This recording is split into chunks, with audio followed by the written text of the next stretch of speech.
Good morning. This is Kathleen Cloud with the Great Basin Fire Potential Briefing for Thursday, July 23rd, 2026. Today's fire potential headlines include continued mixed and wet thunderstorms across the eastern half of the basin, which will linger through the weekend but decrease in coverage daily, bringing a lightning risk but also increased cloud cover and relative humidity values a little bit higher across parts of that region. Despite precipitation potential, temperatures will remain hot with breezy and dry conditions returning to the western edge of the Great Basin today. A fuel and fire behavior advisory remains in effect for eastern Nevada, much of Utah, and the Arizona Strip. And basin wide, we can expect to continue to see higher initial attack the next few days due to lightning potential, but less large fire potential due to recent conditions. Fuels will begin to start drying in the north and west late this week, as well as across eastern Utah. Putting that to a map, today we expect continued widespread mixed and wet storms across the eastern half of the basin, which will bring a risk for lightning and increased IA in some areas due to underlying fuel conditions. And then we also expect hotter and drier conditions over the western half of the basin. Storm potential will persist across that eastern portion of the basin through Saturday, but decrease in coverage as each day goes on, and will also be followed by hot and dry conditions that will expand east over time. We also expect breezy conditions across the Payette, Boise Mountains, and Salmon Challis Friday and Saturday. And over the next 3 days, we still expect those hot temperatures basin wide and an increasing smoke impact across Idaho from all of the fires burning in Oregon. For our current watches and mornings, the big story is some extreme heat watches and mornings in the pink there across the Vegas Strip, as well as some fire weather watches and heat advisories across portions of southwestern Idaho there. Over the past 24 hours, we received some widespread precipitation up to 1/10 of an inch across portions of the eastern half of the basin, with pockets of heavier rain up to a half inch across the high elevations of eastern Nevada, Idaho, and central Utah, especially the Cottonwood Fire burn scar area. With this precipitation, we also received widespread lightning, some of which was on the drier side. Over the past 24 hours, the Great Basin had 10 new starts for a total of 4.2 acres and a large fire growth of 588 acres. Satellite this morning shows clear conditions across the basin as well as some lingering smoke across central Idaho. The areas of heaviest smoke impacts for today will be across the northern half of the basin from all the Oregon fires, as well as southern and central Nevada and Utah from ongoing Southern California wildfires. Similar conditions will persist tomorrow with less of an impact across Idaho than we've been seeing.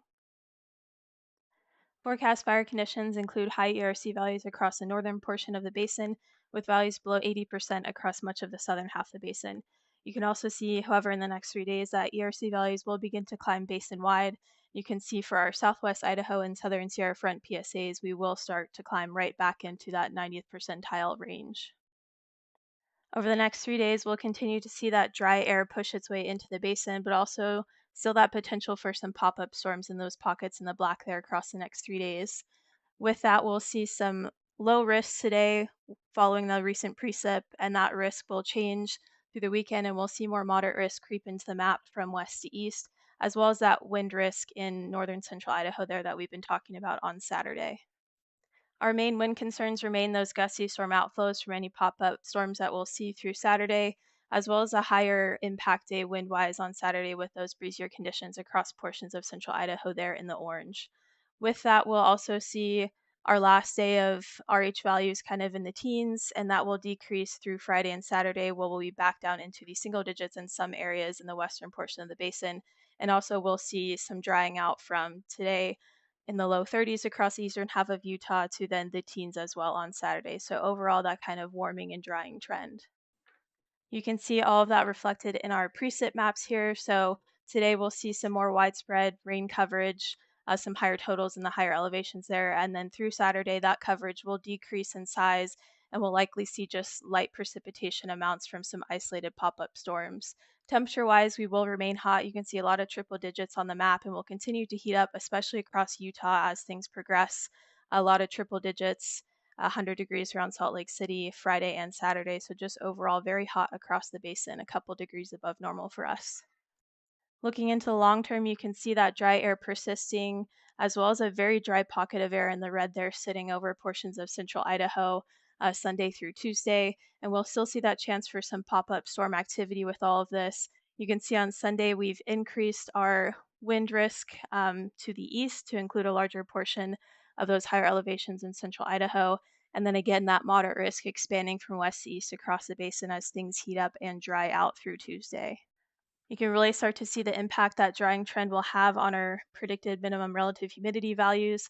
A lot of single digits on the map and a lot of orange on the map, drying out to the teens across eastern Utah and those lower elevations, and then the single digits across large portions of the western half of the basin.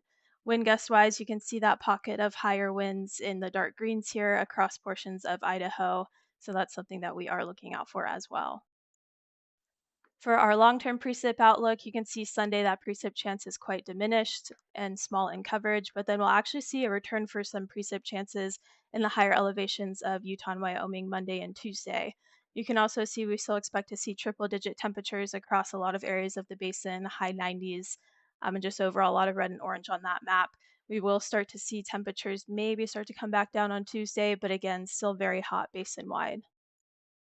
To summarize, our precip potential will see decreasing coverage and chances through Sunday, and then Monday, Tuesday, and Wednesday, we might see a return of some precip potential, especially across the higher elevations of Utah and Wyoming. But overall, today is our last day of that more widespread higher amounts of precip. To summarize our 7 day, you can see that warming and drying trend in these graphics where we'll start to see more moderate conditions coming into the basin from west to east from Friday through Wednesday as things dry out. And you'll also notice that wind risk on Saturday and Sunday for portions of the higher elevations of central Idaho there, where we expect to see our breeziest conditions. For our 6 to 10 day outlook, we expect to see above normal temperatures basin wide like we've been seeing, and we also expect to see some above normal precip across portions of eastern Nevada, eastern Idaho, and Utah, as well as some below average precipitation across kind of that western sliver of the basin there. That concludes today's fire potential briefing. Please check back tomorrow for the latest updates.